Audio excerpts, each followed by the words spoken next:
Et c'est vraiment au XXe siècle que les choses s'accélèrent. D'autres grands réveils auront lieu tout le long de cette période. 3 selon la branche dite charismatique. J'y reviendrai après. Côté historien, ça débat entre 3 ou 4. D'abord, il y a eu ce qu'ils appellent la première vague en 1906, qui est la vague du pentecôtisme. C'est un mouvement chrétien évangélique qui a commencé au début du XXe siècle aux États-Unis.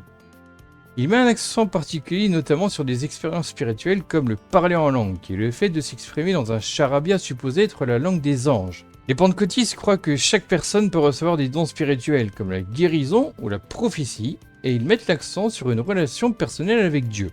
L'accent est également mis sur les prophètes. La deuxième vague aurait eu lieu en 1960 via le mouvement charismatique donc, aussi appelé néo-pentecôtisme. C'est très similaire au pentecôtisme, mais il n'y a pas cette importance du parler en langue par contre.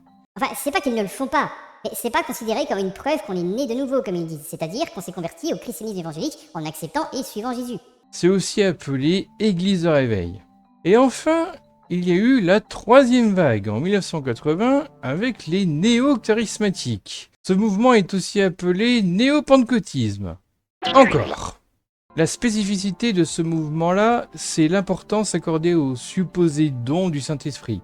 On retrouve par exemple le parler en langue, On se demande à quoi ça sert, à part montrer qu'on est supposément connecté à Dieu, mais bon. le don d'interpréter ces mêmes langues, Attends, il y en a qui ont le décodeur? C'est quoi qui ne soit pas toujours à côté des émetteurs?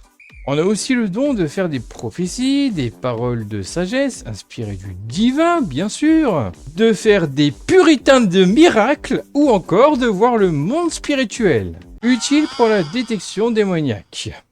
Et c'est même pas moi qui le dis, mais Wikipédia, tel quel. En gros, tu as le don de te prendre pour Dieu. Gros, ce puissant n'a rien inventé en fait. Ouais, le don de te prendre pour Dieu et, dans le cas le moins sincère, de te foutre de la gueule du monde en même temps.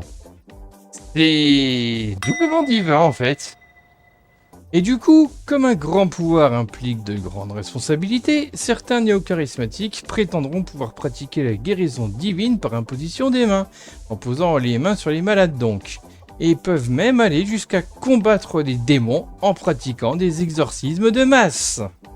Ok, les néo-séducteurs de la pente en biais sont les plus badass de tous. Qu'est-ce qu'on se fait chier à faire des années d'études de médecine? Notre Dieu est capable de nous délivrer. Notre Dieu